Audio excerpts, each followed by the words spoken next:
Renault motoru, Renault Blue ama geri kalan her şey gerçekten Mercedes dokunuşlarıyla devam ediyor. Bunda sadece yakıt olarak ekonomi var. Evet. 5,5-6 litrelerle çok rahat gezebiliyoruz yani. Araç yere biraz fazla yakın. Şehir içinde özellikle alt devreleri çok güçlü arabanın.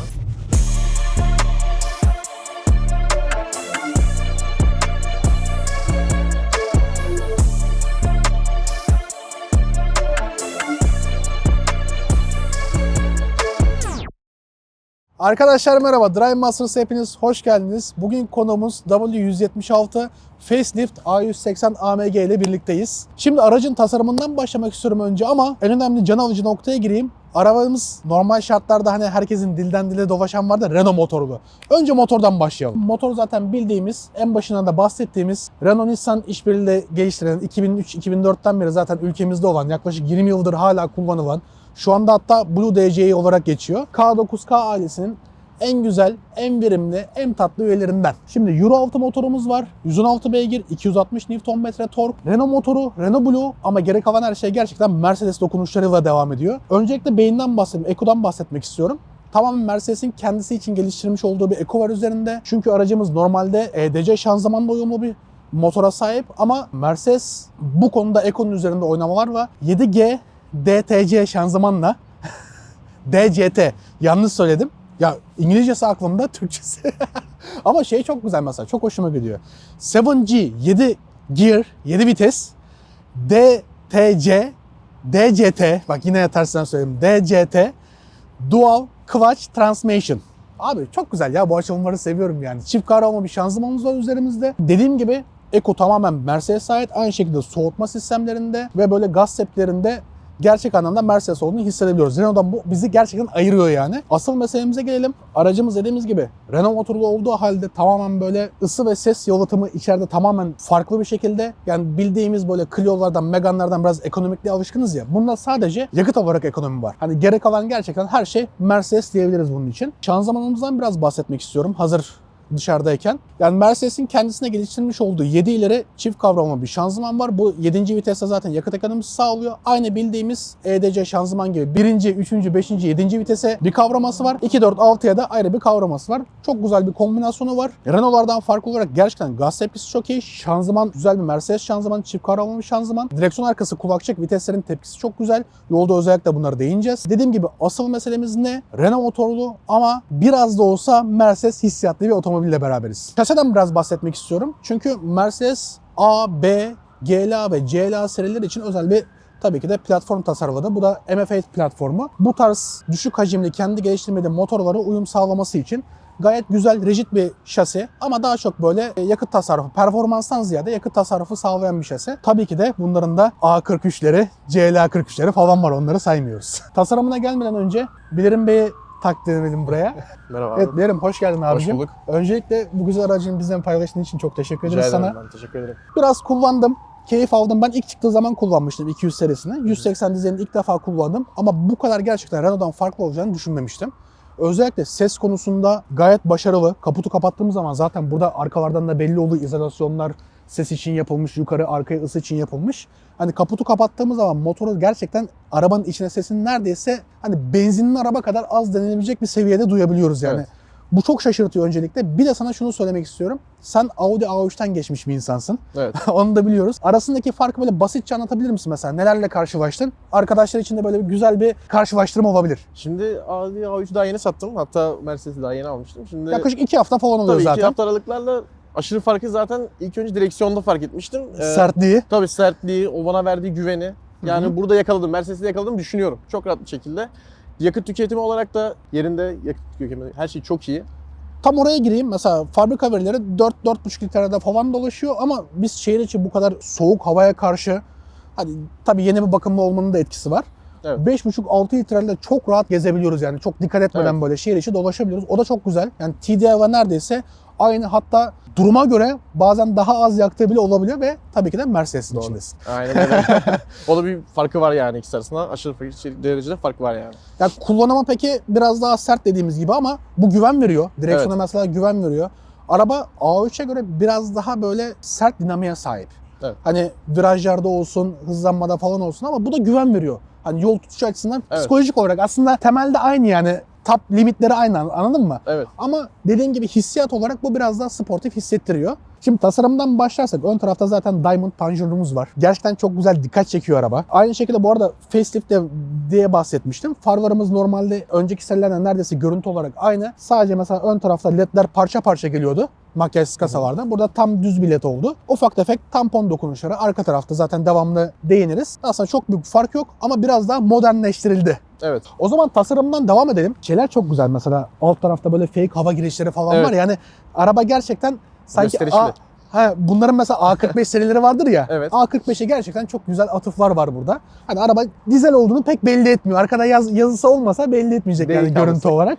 Onu da zaten çok hoşumuza gidiyor. Çift çizgimiz var böyle. Hani sportifliği de tamamlıyor. Aynı şekilde böyle binek otomobil hissiyatı da var. Tam böyle arasında yapılmış güzel bir tasarım var. Mercedes tasarım var. Çamurluklar zaten uzun zamandır alışkın olduğumuz AMG. Bu arada aracımız AMG olduğunu zaten bahsetmiştim başta. Evet. Normal araçlardan sadece bu body kit olarak EMG. E250 videosunda çok fazla yorum gelmişti. E250 CG'yi EMG demiştim. Altına şey yazmış. EMG değil bu araba. 6.3 motor yok falan filan. Biraz açıklamama gidiyorum. 5 yıldız Mercedes 17 inç jantlarımız var. 225-45 yanaktı. Az önce bakmıştım. Yanakları çünkü bir tık kalın geldi. 50 mi Evet. 40 mı dedim. Tam arası. 45 yanak çıktı. Konforda güzel. Normalde bunlar 40 yanakla geliyor fabrika verisi. Evet. Yani 45-50 yanakta güzel de görüntü tam bozmayacak ama konforda böyle rahatlatacak bir seviyede. Aslında en büyük sıkıntılarımızdan biri bu araç sahipleri zaten bilir. Daha önceden kullanmış insanlar. Araç yere biraz fazla yakın. Şehir içinde kullanırken özellikle senin de başına çok gelmiş. Evet. Yolda da konuştuk. Şimdi 2 haftalık bir süreç ama yeni bir Mercedes alınca her gün binesin geliyor çünkü. Evet. Tecrübe var. Depo kapağımız çok ufak. Evet. Hani şöyle diyebilirim. Biraz daha büyük olsa, agresif olsa daha hoş olabilirdi ama Evet. bu küçük de güzel, kibar durmuş yani. Zaten küçüklüğünde şöyle söyleyeyim, 43 litre bir depomuz var. Şöyle de bir şey söyleyeyim. Şimdi 5 litre yaktıktan sonra 43 litre de yeterli. Şimdi 10 Aynen litre öyle. yaksa, mesela atıyorum araba benzinli olsa tabii ki de 60 litre tercih ederdik. Yani kapağın boyutu kadar da depo hacmimiz var. Şimdi arka tarafa devam edelim. Zaten facelift'ten bahsetmiştik. Bir eski nesilde nokta nokta ledlerimiz vardı etrafta böyle C şeklinde. O da güzel duruyordu. Ama Evet. böyle GLA çok karışıktı. Hani yolda biraz da karıştırılıyordu. Hani daha doğrusu şöyle diyebilirim. Eski duruyordu hafif. Ama burada daha modernize böyle gündüz ledlerimizle beraber hani güzel bir tasarım geldi. Egzozlarımız normalde ufak iki taraftaydı EMG paketlerde. Evet. Şimdi içeride yine çift çıkış egzosumuz var. Hafif bir fake diyebileceğimiz ama içeride egzosu var. Egzozu var evet. Yenilerde yok çünkü, anladın mı? Yani bunlar sonlar yani. Bundan sonra aşağıdan veriyor sadece tek. Evet. Geri kalan 4 çıkışı falan gözüküyor. Hatchback de olsa hafiften bir aile arabamız var. 360 litre Evet. çok rahat bir şehir içinde kullanabileceğimiz bagaj var. En güzel yanını söyleyeyim. Normalde bagajlar derin olur bu tarz arabalarda. Derin bagaj yapılır. Fazla geniş ya da uzun olmaz. Bu tam böyle kutu şeklinde. Yani eşyalarımızı daha rahat sığdırabiliyoruz. Hani dikine koymana gerek yok vesaire. Çok rahat bir erişim var. Arka tarafta herhangi bir çakmaklık girişimiz, çıkışımız yok. Sağ sol tarafta farlara erişim için ufak bir yerimiz var. Şimdi alt tarafına geldiğimiz zaman normalde bu arabalarda stepne beklersin ama maalesef yok. Alt tarafında normalde sadece lastik tamir kiti olur. Ama Hasan abiye söyleyelim bu videodan sonra sanırım orada kalmış temizlik sırasında. Evet. Arkaya senin eklesin. Arkada ufak bir kriko yerimiz var. Aynı şekilde dediğim gibi lastik tamir kitini koyabileceğimiz kısım var. Çok böyle şey yapabiliriz mesela. Ufak tefek eşyaları saklayacak da bir bölmemiz var. Evet. Yaklaşık 10 litre 15 litre kadar bir diyebiliriz derinliğinde. İstersen arka koltuktan devam edelim. Şimdi arka tarafa geldiğimiz zaman gerçekten kaliteli bir deri bizi karşılıyor. Hani Evet. premium bir arabada olduğunu hissediyorsun. Bucket koltuklarımız var aynı şekilde. Recaro zaten ön tarafta Boulder desteğimiz falan da var. Evet. 2 tane eleştirim var aslında. Birincisi kol dayama olmaması. Yani Evet. uzun seyahatlerde gerçekten çok işe yarıyor. Konforlu bir olay ama arka taraf biraz dar olduğu için hani zaten birbirine yakınsın. Burada kol dayama açarsan da rahat bir şekilde oturamazsın. Evet. Koltuk şu an bana göre ayarlı. Yaklaşık 1.90 boyum var zaten artık biliyorsunuz. Arka tarafta bacağımı açmadan oturamıyorum. Yani yaklaşık böyle 1.60'a kadar anca biri oturabilir. Evet. Maksimum yani. İkinci eleştirim de koltuk başlıkları. Hani böyle klostrofobik biri iseniz hani yolu gerçekten çok fazla engelliyor. Şimdi tasarımdan dolayı arka camlar çok küçük. Evet. Düşürerek Görüşü geliyor. engelliyor. Arka koltuk başlıkları da aynı şekilde. Hani biraz yoruyor ama cam tavan bunu gerçekten engelliyor yani. Evet. Arkada bu arada izofixlerimiz var. Yani çocuk güvenliği ön planda tabii ki de. İki tarafa da koyabiliriz. O zaman ön koltuklardan devam edelim. O zaman şimdi ön taraftan devam edelim. Şöyle bir ışıklarımız da bir kendine gelsin. Hatta sesi bir dinleteyim. Bak. Şimdi biraz ses geliyor değil mi? Evet.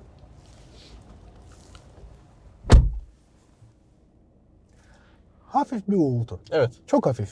Yani dizel gibi değil bak. Bu arada motorumuz sıcak. Biraz dokunuyorum hemen çavuştum bak. Hafif bir uğultu. Fazla evet hissettirmiyor yani. Yani Şöyle dizel araba olarak evet ses tabii ki de var.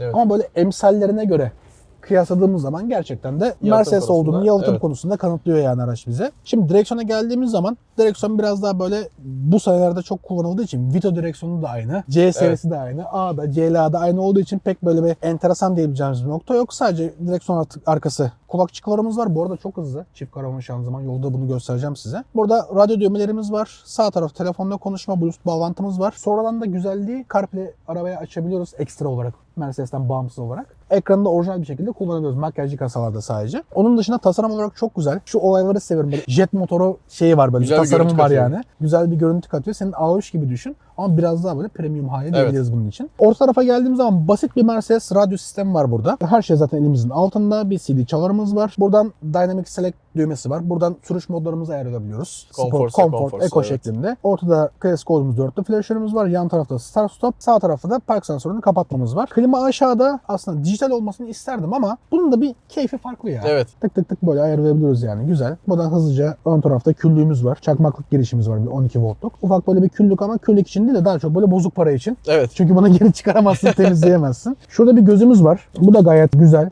Bunu böyle çöp için bile kullanabilirsin mesela. Daha çok öyle kullanıyoruz zaten. Evet. Bu oradaki ufak çöpleri. Şimdi şanzıman koldan olunca burada boşluk da artıyor. Aynı şekilde şurada iki tane bir bardaklığımız var. Ama böyle geniş bardaklardan ziyade böyle Karton bardak. yani Yani. karton bardaklardan bir tık daha büyük Şeklini böyle. alsın diye yani bardağı bıraktın da zaten. Tam karton. böyle kutu böyle Evet. kola falan gazozdan Evet. hallice yani bir şeyimiz var. Burada bir tane daha gözümüz var. Burada bu arada iki tane de USB Type A sol taraf şarj için üzerinde de göstermiş. Güzel olmuş. Evet. Sağ tarafta multimedyaya bağlantı için böyle iki tane Evet. bir USB'miz var. Burası da gayet kullanışlı. Yani birkaç böyle ufak tefek eşyamızı koyabileceğimiz. Kolunu Yani yaklaşık beraber. 1-1,5 litrelik bir alan var yani. Evet.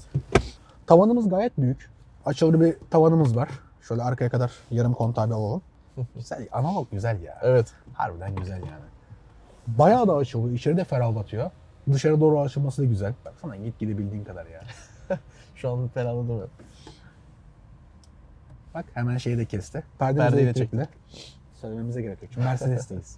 Renault motoru ama Mercedes'in içindeyiz. Yani içeriye gerçekten güzel de hava alıyor, ferahlatıyor. Işık en güzel kısım ışık. Arkadaki oturan için gerçekten güzel bir aydınlatıyor arka tarafı. Evet. Bu fanların altında çok güzel bir fiber yapısı var. Şöyle söyleyeyim, yumuşak bir plastik malzeme kullanılmış ama üstü böyle karbon yapıda. Hani böyle karbon fiber böyle üzerine sanki yapılmış gibi duruyor. Gayet sportif. Üst taraflarda aynı şekilde yumuşak malzemelerimiz var. Ufak bir torpidomuz var burada. 3-4 litre alabilecek kadar. Pek kullanışlı Evet. değil çünkü eğimi var böyle. Hani bu detayı çekersin mesela biraz böyle eğimli olduğu için çok fazla böyle bir eşya alacak kadar değil ama işte orta gözler falan derken, kapı kolları derken yani araba genel ortalama olarak saklama alanı konusunda başarılı bir araba diyebiliriz. Bu arada kapı gözlerimiz de bayağı büyük. 2 tane su şişesi olur, arka tarafta bir de yer Evet, kalır. arka tarafta bayağı geniş. O zaman şöyle yapalım. Geri kalanına yolda değinelim. Tamam. Yolda görüşürüz.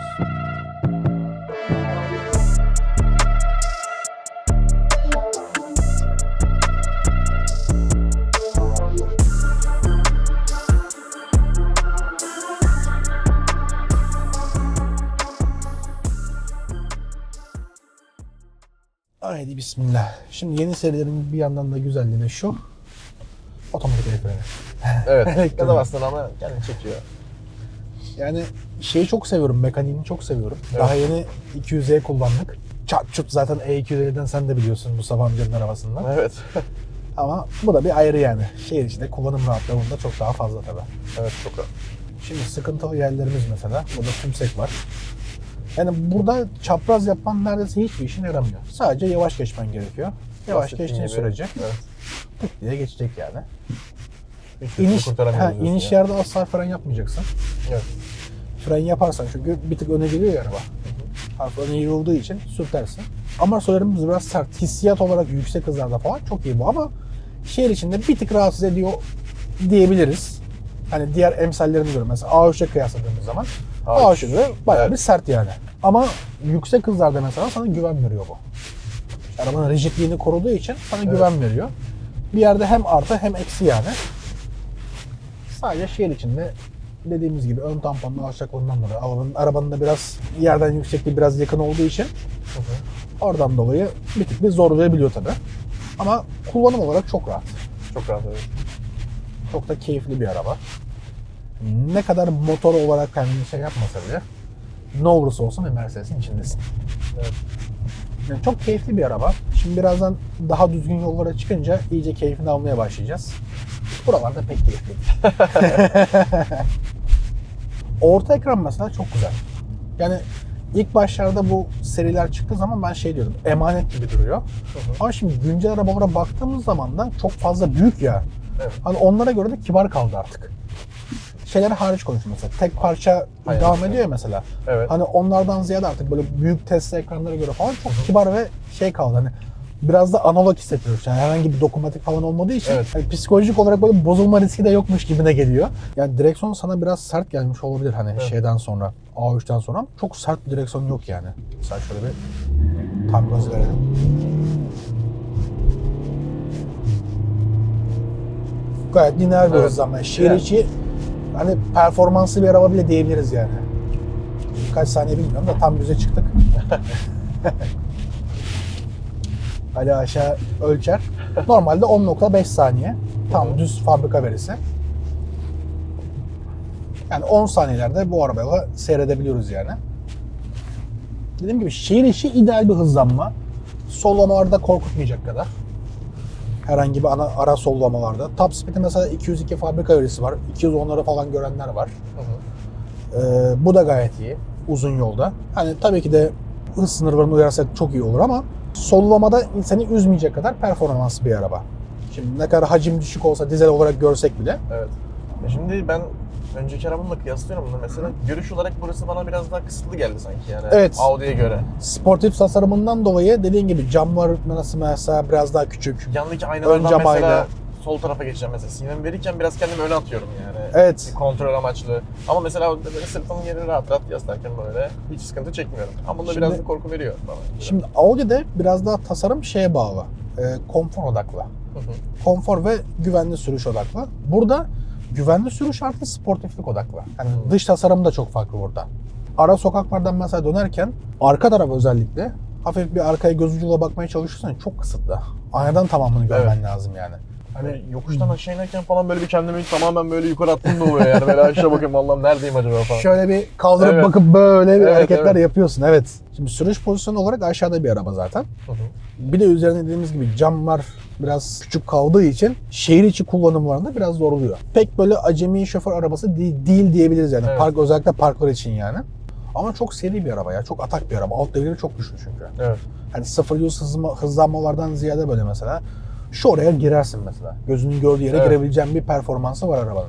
O da zaten bizim için yeterli olan nokta o. Ani Aynen kaçış öyle. manevrası için. Ya bunlarda şöyle problemler var. Bu DCI motorlarda turbo hortumlarında zamanla yıpranma oluyor. Plastik parça olduğu için onlar biraz daha uygun malzeme kullanıyorlar çünkü. Mercedes bunu ellememiş. Orası Renault. Zamanla basınç kayıpları oluyor. Şeylerde görebilirsin böyle Megane 3'lerin yorulmuş arabalarda böyle dışarıya doğru çok fazla ses gelir böyle. Tıslama sesi falan Evet. gelir mesela.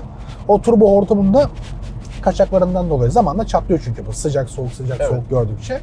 Hani kronik sorun olarak bunu diyebiliriz. Onun dışında herhangi bir büyük bir kronik sorunu yok. Çünkü çok fazla kilometre çevirmeyi seven bir motor bu. Evet. Hani taksilerde de yıllarca kullanıldı, hala da kullanılıyor, emsalleri var. Taksilere geçtim, binek olarak da çok fazla emsalleri var böyle. Özellikle Megane'larda çok kullanıldığı için hala daha piyasada 400 binde, 450 binde yani neredeyse reflit diye görmemiş arabalar çok fazla var. Şimdi mesela yine aynı motoru kullanıyorum. Biraz daha sadece teknoloji ilerletiyor. Blue DC'yi diye Renault devam ettirdi. Yani o kadar sağlam bir motor ki dediğimiz gibi 2000'lerin başından beri hala da kullanılıyor. Hani ben hala da en sevdiğim dizellerden biri diyebilirim. Çünkü birincisi parça çok fazla var. Fiyatı güzel. Bakımı rahat diğer dizellere göre kıyasladığımız zaman. Evet. 1.3 Multijet'i buraya koymuyorum. Emsal dizeller için diyorum hani TDI var vesaire için konuşuyorum. Bakım maliyeti çok daha iyi. Performansı tam ideal. Lineer yani.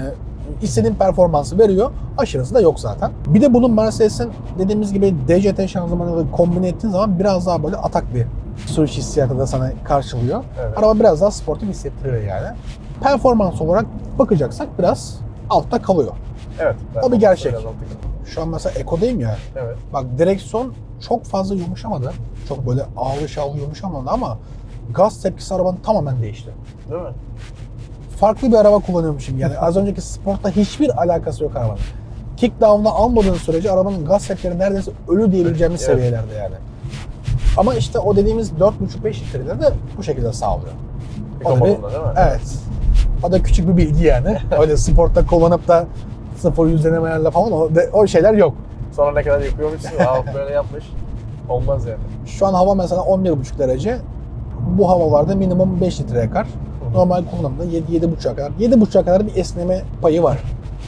Ama dediğimiz gibi gerçekten yakıt olarak tasarruflu bir araba. Hem Mercedes'e biniyorsun, hem Mercedes güvenliğin var, hem de tasarruflu bir Mercedes'in var. Evet. Bakımda da seni çok üzmüyor. O yüzden yani bu arabalar dediğim gibi yani bu fiyatlara alınabilecek arabalardan biri bence.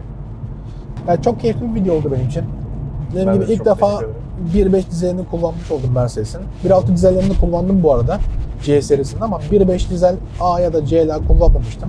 Benim için de güzel bir deneyim oldu bu. Beklediğim performansı gerçekten verdi araba. İyi de öldür, hakkını Üzmedi yeme. yani, evet. Üzmedi. Hafta içi 10 saat seni görmüş olmam yetmiyormuş gibi. Bir de hafta sonu seni görmek pek iyi olmadı ama olsun. Benim açımdan çok iyi oldu.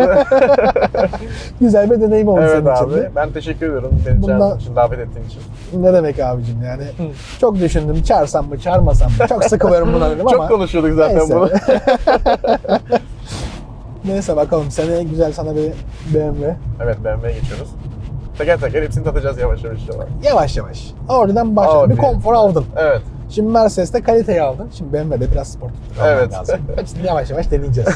Beraber de deneyimleriz seninle. Evet, onun da videosunu çekeceğiz inşallah. O zaman ne yapalım? Kanala abone olmayı unutmayalım. Evet, kanala abone olmayı unutmayalım. Like atalım. Like atalım. Yorum yapalım. Yorumlarda mutlaka buluşalım. Özellikle bu motor bu kombinasyon için bir konuşalım. Yorumlarda Evet. buluşalım. 3333 abonemiz var. Az önce baktık çok güzeldi. Evet. 3333. 34 olursa ben çıkacağım takipten. 33'e düşüreceğim tekrar. 4444'ü gördükten sonra benimle bir arabayla video çekiyoruz. Yenisini alıyorum hemen bir ay sonra. O zaman daha sonra tekrar görüşmek üzere. Görüşürüz, diyelim. kendinize bakın. Kendinize iyi bakın. Drive Masters'ta kalın.